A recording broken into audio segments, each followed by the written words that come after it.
Yitwa Nsabimana Calice wamenyekanye nka Sankara, yari umuvugizi wa FRN ya bwana Paul Rusesabagina, yari aheruka guhabwa imbabazi n'umukuru w'igihugu cy'u Rwanda kimwe na Paul Rusesabagina n'abandi bose bari muri dosiye imwe, bari baramaze gukatirwa imyaka 25 kuri Paul Rusesabagina, bafungirwa imageragere muri gereza nkuru ya Nyarugenge mu mujyi wa Kigali. Nsabimana Calice rero nyuma yuko yari amaze guhabwa imbabazi n'umukuru w'igihugu cy'u Rwanda, yaje kujya mu buzima busanzwe.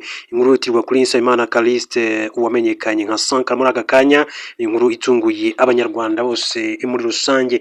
Ese ibi byaba ari ukuri? Reka tuze tubive imuzi n'umuzingo muri rusange. Ariko mbere gato yuko twinjira kuri inkuru ku buryo burambuye bwana Nsabimana Calice wamenyekanye nka Sankara, reka tubanze turebere hamwe amakuru akomeje kugenda avugwa. Ni menshi cyane bitewe nuko ku munsi w'ejo masaha y'umugoroba nibwo umujyi wa Uvira wamaze kwigarurirwa na M23, ni ihuriro rihanganye n'ihuriro ry'ingabo za leta FARDC, ingabo z'u Burundi ndetse na FDLR Wazalendo n'abandi batandukanye. Muri bwinshi amakereka tubanze tuganire kuri amakuru mbere ko twinjira ku nkuru itunguranye ndetse isotse aka kanya kuri Nsabimana Calice wamenyekanye nka Major Sankara, ari umuvugizi wa FRN, wari umutwe washinzwe na bwana Paul Rusesabagina mu mpuzamashyaka ya MRCD FRN, akaba rero yari umuvugizi wa FRN mu mutwe wa gisirikare urwanya ubutegetsi bw'igihugu cy'u Rwanda.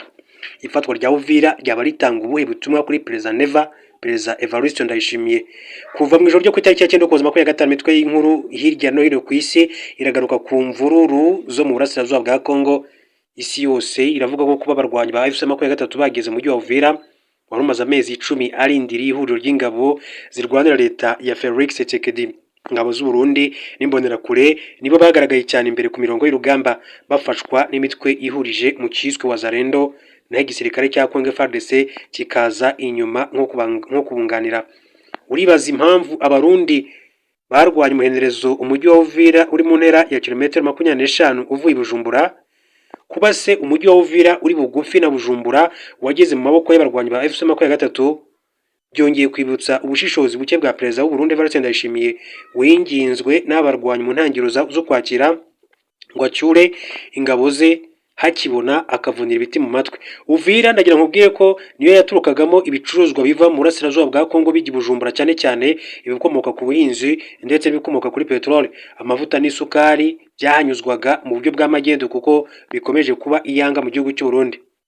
Iyo Ndayishimiye yumva inama yagiriwe na FC23 ubwo yoherezaga intumwa zayo kuganira nawe Igitega, yarashobokaga cyane ko ifatwa rya Uvira ritari guhungabanya ubucuruzi bwambukiranya imipaka hagati ya Uvira ndetse n'igihugu cy'u Burundi. Kuba rero bamwe mu basirikare ba Kongo bakomeje guhungira i Bujumbura ndetse na bimwe mu bitero bigabwa na FC23 bigaturuka i Burundi mu buryo butaziguye, bishobora kuba imbogamizi ku kuba abarwanyi bareka umupaka uhuza iyo migi yombi ngo ukomeze gukora nk'uko bisanzwe. Hari amakuru avuga ko mu gitondo cyo ku itariki ya 9 ukubuza imodoka no kuba amakamyo 13 y'igisirikare cy'u Burundi yinjiye muri Uvira zigatunda abasirikare bari bashinze ibirindiro muri teritwari ya Mwenga, Fizi na Uvira. Nyuma gato yaho ku itariki ya 7 ndetse itariki ya 8 ukubuza abasirikare b'u Burundi n'abakongomani bahungiye Bujumbura kubera gusubiranamo na Wazalendo ibashinjaga guhunga urugamba, bagatuma agace ka Ruvungi kigarurirwa na FC23 ku itariki ya 6 ukuboza. Ihuriro ry'ingabo zirwanira Felix Tshisekedi zirimo iz'u Burundi, Wazalendo, abacanco b'abazungu na bamwe mu bagize imitwe y'iterabwoba ya FNL ndetse na FDLR ikomoka mu Rwanda yakwiye imishwaro ubwo FC23 yasatiraga amarembo ya Uvira, abenshi berekeza iya Bujumbura ndetse n'iya Karemi mu ntara Tanganyika.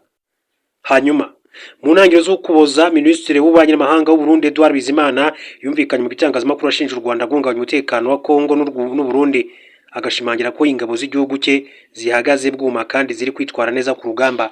Yavugaga ingabo z'igihugu cy'u Burundi. Hanyuma mu yandi makuru mbere ko twinjira ku nkuru yacu nyirizina, reka nkubwire ko guverinoma y'u Rwanda yamaganye ibitero ihuriro ry'ingabo za Repubulika ya Demokarasi ya Kongo n'iz'u Burundi rimaze iminsi rigaba mu bice bituwe cyane byegera umupaka wa Bugarama mu karere ka Rusizi, igaragaza ko bishimangira ko ubutegetsi bw'i Kinshasa budashaka amahoro.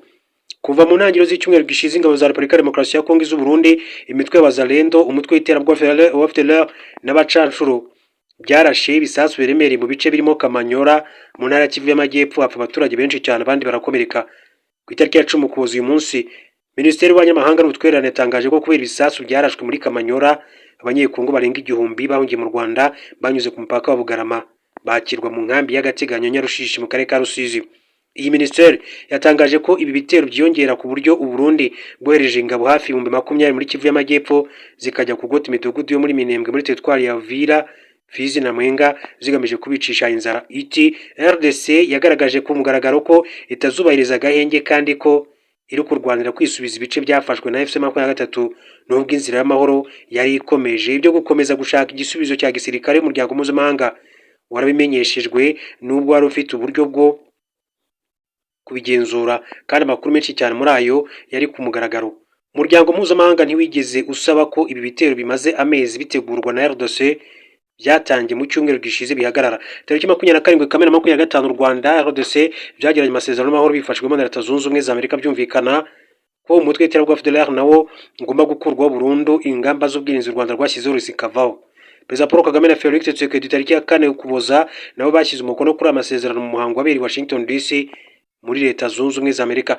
Minisiteri yatangaje ko kudasenya umutwe wa FDLR bikereza intego y'amasezerano ibihugu byombi byasinyiye Washington DC yo gukemura amakimbirane yo mu burasirazuba bwa RDC. Iti byongeye kandi kunanirwa gusenya FDLR kwa RDC kwateganyijwe mu masezerano y'amahoro muri Kamena 2025 gukomeje gutinza igisubizo cy'amakimbirane yo mu burasirazuba bwa RDC. Intego nyamukuru y'amasezerano ya Washington DC bigaragara ko RDC itigeze ishaka amahoro nubwo Perezida Felix Tshisekedi yitabira umuhango ubwo itariki ya 4 Ukuboza nkaho yahatiwe gushyiraho umukono kuri aya masezerano. Guverinoma y'u Rwanda yagaragaje ko ibi bitero bidakereza gahunda yo kugarura amahoro mu burasirazuba bwa RDC gusa, ahubwo ko binateza ikibazo ku mutekano w'ibice by'u Rwanda biri mu burengerazuba. Yashimangiye ko kubahiriza amasezerano ya Washington DC bikwiye kwihutirwa kandi ariyo nzira nziza yatuma akarere k'ibiyaga bigari kagira amahoro n'umutekano n'iterambere.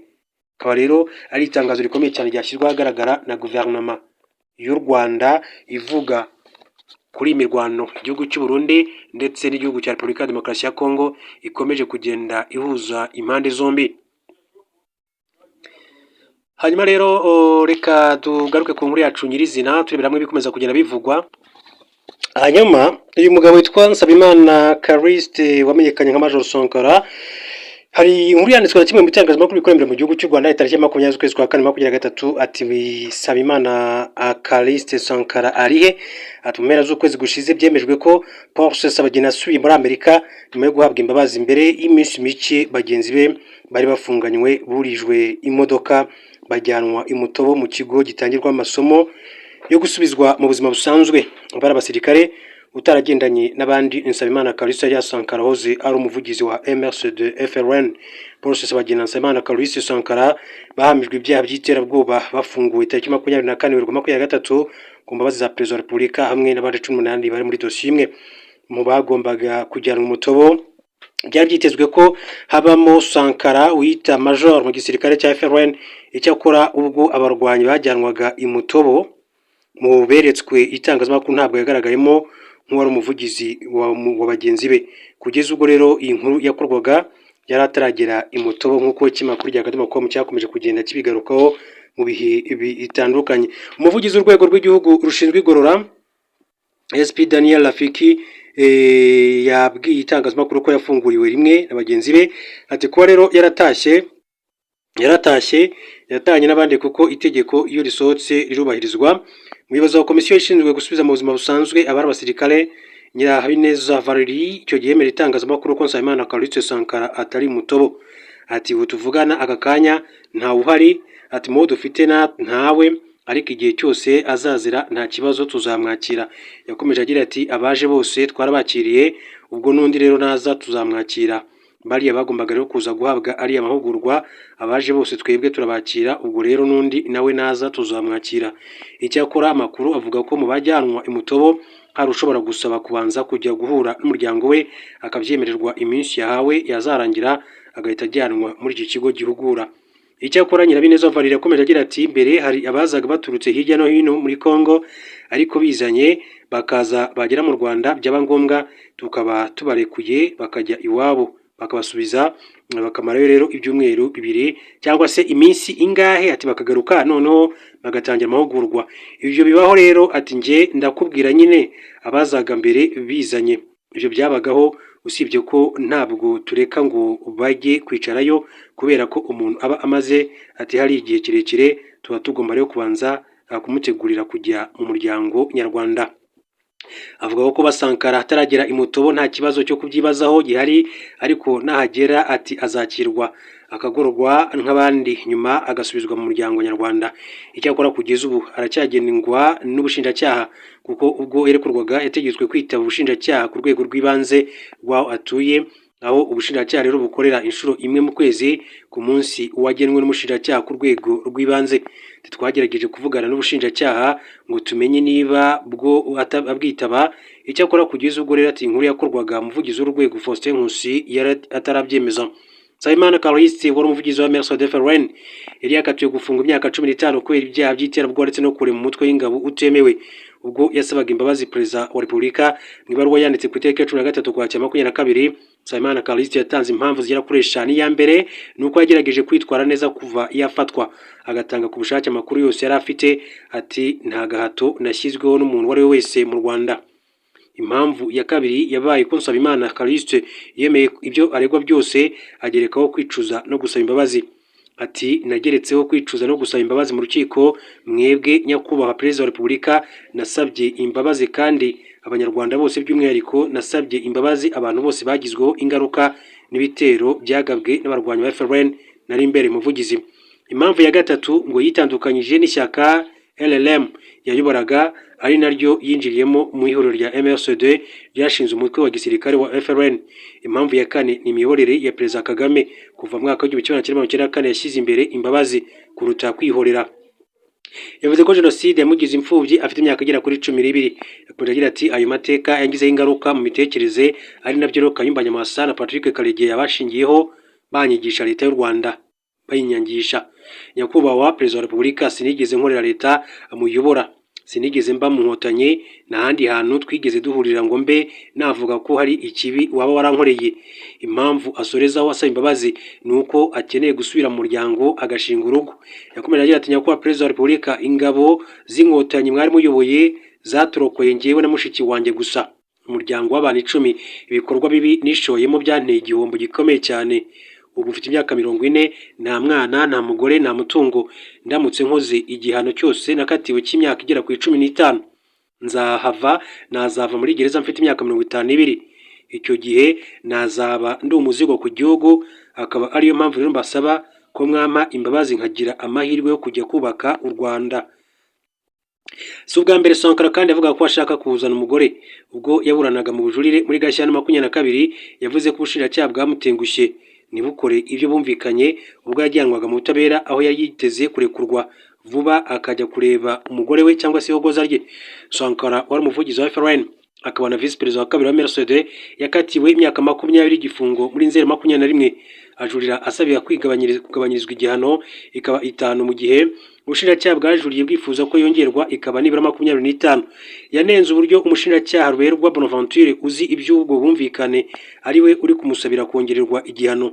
Ati ari kunsabira gufunga imyaka 25 ngo nzagwe muri gereza ntarongoye, kandi ari we wanyizizaga ko azampa igihano gito kugira ngo nzane fiance wanjye, ihogoza ryanjye nari nasize hanze.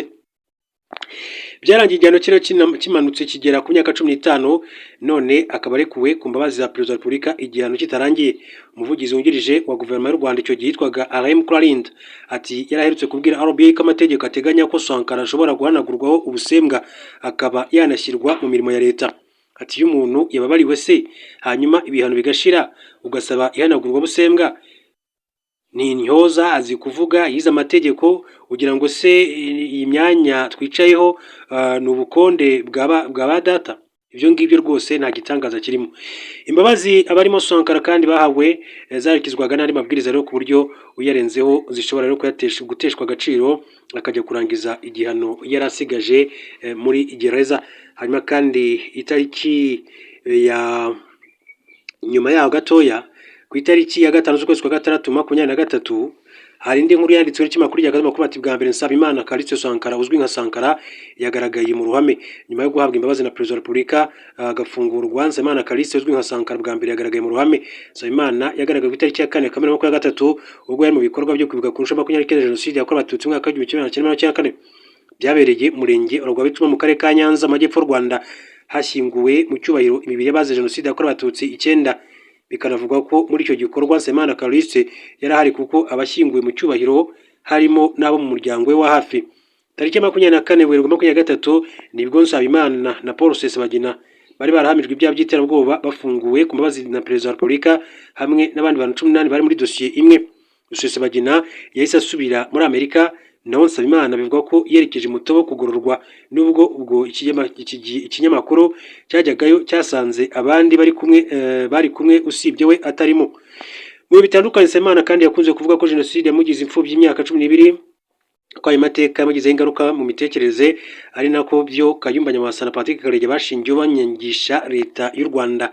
Ati kugeza ubu Nsabimana aracyagengwa n'ubushinjacyaha kuko ubwo yarekurwaga yategetswe kwitaba umushinjacyaha ku rwego rw'ibanze rwahatuye aho ubushinjacyaha bukorera inshuro imwe mu kwezi ku munsi wagenwe n'umushinjacyaha ku rwego rw'ibanze. Hanyuma dusoza kuri Nsabimana Callixte Sankara, hari iyi nkuru yanditswe ku itariki 24 z'ukwezi kwa gatatu 2023, bagira bati Paul Rusesabagina, Nsabimana Callixte Sankara bahamijwe ibyaha by'iterabwoba bafunguwe kuri wa gatanu ku mbabazi za Perezida wa Repubulika hamwe n'abandi 18 bari muri dosiye imwe. Amakuru y'abagera ku gihe amenya ko Rusesabagina Sankara bari mu bafunguwe bandikiye umukuru w'igihugu basaba imbabazi. Mu ibaruwa yandikiye umukuru w'igihugu ku itariki 14 Ukwakira 2022, Rusesabagina avuga ati nciye bugufi nsaba imbabazi. Akomeza avuga ko yicuza uruhare ibikorwa byanjye tubifitanye isano na MRCD byaba byaragize ku bugizi bwa nabi bwakozwe na FRN. Avugamo kandi ko nk'uwahoze ari umuyobozi wa MRCD yicuza kuba ataraharaniye ko abagize ihuriro rya MRCD bubahiriza amahame ajyanye no kutagira uruhare mu bugizi bwa nabi. Yemeye kandi ko mu gihe yarekurwaga atazongera kujya muri politiki n'ubugizi bwa nabi, ahubwo azakoresha umwanya azaba yabonye mu kwitekerezaho aho azaba ari kumwe n'umuryango we. Usibye Leta Zunze Ubumwe za Amerika, ifungwa rya Paul Rusesabagina bivuga ko ryagizwemo uruhare kandi na leta ya Qatar. Hari amakuru ahamya ko nyuma yo kurekurwa kwe azava mu Rwanda agana i Doha muri Qatar, aho agomba kumara iminsi mbere yo kwerekeza muri Amerika, igihugu yari asanzwe atuyemo mbere yo gufungwa. Nsabimana Callixte we yari asanzwe yarasabye imbabazi umukuru w'igihugu kuva ku munsi wa mbere imbere y'ubutabera no muri Gicurasi 19 ubwo yaburanaga ifungwa ry'agateganyo. Yavuze ko hari ibyaha byabaye ku mugaragaro n'inyoni zo mu biti ubwabyo zabinshinja. Nyuma yo kurekurwa, amakuru hari agaragaza ko aguma mu Rwanda. Bitandukanye Rusesabagina wasabye gusanga umuryango we muri Leta Zunze Ubumwe za Amerika. Amategeko y'u Rwanda agena ko umuntu hamwe n'icyaha ashobora gusaba umukuru w'igihugu imbabazi akaba yazimuha nyuma yo kubikorera ubugororangingo. Bivuze ko Rusesabagina atagizwe umwere, ahubwo yababariwe n'umukuru w'igihugu mu gihe yarenga ku biteganywa n'amategeko akongera gukora ibyaha yasubira muri gereza. Kuva Rusesabagina yafungwa, Amerika yashyize igitutu gikomeye ku Rwanda, bigera naho bamwe mu bagize inteko ishinga amategeko basabira u Rwanda ibihano, by'umwihariko muri Kanama 22 umunyamabanga wa leta ushinzwe ububanyi n'amahanga Anthony Blinken yagiriye uruzinduko mu Rwanda rwasize ruzambije umubano wari usanzwe hagati y'ibihugu byombi ku buryo rwarangiye rufashwe nk'urw'amatiku. Anthony Blinken yageze i Kigali agambiriye gushyira igitutu ku Rwanda kugira ngo Rusesabagina arekurwe, ku buryo bivugwa ko yari yiteze ko agomba gusubira muri Amerika amujyanye mu ndege, gusa birangira akuriwe inzira ku murima. Perezida Paul Kagame yakunze kubwira amahanga ko u Rwanda rudakorera ku gitutu, ko ibyo rukora byose bikurikiza amategeko. Hari amakuru avuga ko Leta Zunze Ubumwe za Amerika zahisemo guca bugufi guhera mu Kwakira umwaka ushize, kuko aribyo byatangije ibiganiro byagizwemo uruhare na Qatar biganisha ku kuba yafungurwa. Byari bimenyerewe ko Amerika isakuza cyane muri iki kibazo, ariko kuva mu kwezi kwa 10 umwaka ushize nta muntu wigeze wongera kumva ijwi rya Amerika muri iki kibazo. Ndetse n'umukobwa Rusesabagina Karine Kanimba yageze aho aracururuka ararumira, yaba ku mbuga nkoranyambaga ndetse n'ahandi. Imiryango itandukanye n'abari inyuma ya Rusesabagina basa n'ababwiwe ko bakwiriye guceceka. Urukiko rwari rwageneye indishyi z'akabaro abagizweho ingaruka n'ibikorwa bya Paul Rusesabagina na bagenzi be. Urugero nk'abarigeye indishyi bo mu turere twa Nyaruguru, Nyamasheke, Nyamagabe na Rusizi barimo Mukashyaka Josephine, aho umugabo we Munyaneza Fidel yishwe n'inyeshyamba za FRN. Urukiko rwamuhaye indishyi za miliyoni 20 z'amafaranga y'u Rwanda. Nsengiyumva Vincent wari umunyamabanga nshingwabikorwa w'umurenge wa Nyamata yarashwe imodoka igatwikwa ndetse n'ibintu bye bigasahurwa n'inyeshyamba za FRN. Yawe indishyi za miliyoni 27 z'amafaranga y'u Rwanda. amakuru igihe ifite nuko Rusesabagina na bagenzi be bagomba rero kuzishyura izi ndishyi nk'uko byagenwe n'urukiko. Uyu mwanzuro w'urukiko ugira agaciro mu gihe kinini cyane ku buryo na nyir'ubwite aramutse atishyuye abana be bazishyura izo ndishyi. Urukiko rukuru rugereko ruburanisha ibyaha mpuzamahanga n'ibyambukiranya imbibi muri Nzeri 21 rwari rwakatiye Paul Rusesabagina igifungo cy'imyaka 25, naho Nsabimana Callixte Sankara akatirwa imyaka 20 nyuma yo kubahamya ibyaha by'iterabwoba bifitanye isano n'ibitero byakozwe n'umutwe wa MRCD-FLN. Muri Mata 22 urukiko rw'ubujurire rwagumishijeho igifungo cy'imyaka 25 kuri Paul Rusesabagina. Urukiko rukuru kandi rwahanishije Rusesabagina mu gihe Nsabimana Callixte Sankara agabanyirijwe igihano avanwa ku myaka 15 anishwa 15 kubera gutakamba. Urubanza rwari rumaze igihe kuko Nsabimana Callixte yatangiye kuburana muri Gicurasi 19 muri uku kwezi. Perezida Paul Kagame kandi yatangaje ko hari ibiganiro bihari ku kibazo cya Rusesabagina ku buryo ashobora kubabarirwa. Yabitangaje mu kiganiro yatanze mu nama mpuzamahanga yiga ku mutekano w'isi Global Security Forum yaberaga i Doha muri Qatar. Perezida Kagame yavuze ko amateka y'u Rwanda yagerekana ko ari igihugu gishaka kujya imbere, rimwe na rimwe kigafata ibyemezo bamwe bumvaga bitashoboka. Yatanze urugero ku buryo n'abahamijwe ibyaha bikomeye nka jenoside yakorewe abatutsi bababariwe bakabasha gusubira mu muryango nyarwanda. Ati hari biri gukorwa kuko ntabwo turi abantu bafunze umutwe badashaka kujya mbere. Ugiye no mu mateka yacu hari aho twageze dutanga imbabazi ku byaha bitababarirwa abantu bagize uruhare muri jenoside n'ibindi. Benshi muri bararekuwe ni ukubera iyo myumvire yo kudashaka guheranwa n'amateka. Perezida Kagame yavuze ko hari ubwo kugira ngo igihugu kijye mbere bisaba ikiguzi kinini, ariko guheranwa n'amateka mu gihe warukenyeye kujya imbere nibyo bihenze cyane kurushaho. Akaba rero ari amagambo y'umukuru w'igihugu cy'u Rwanda Perezida Paul Kagame yagiye agarukaho muri ibyo bihe bitandukanye. Reka rero mbashimire cyane mwebwe mwese mwafashe umwanya mukabana natwe muri aya makuru. Ababwira ngo mukomeze muri banditse ijambo subscribe cyangwa se s'abonner ku bakoresha muri rw'igifaransa, mukande kunzogera kugira ngo tukimara gutunganya amakuru yacu ibiganiro byacu bije bihita bibageraho.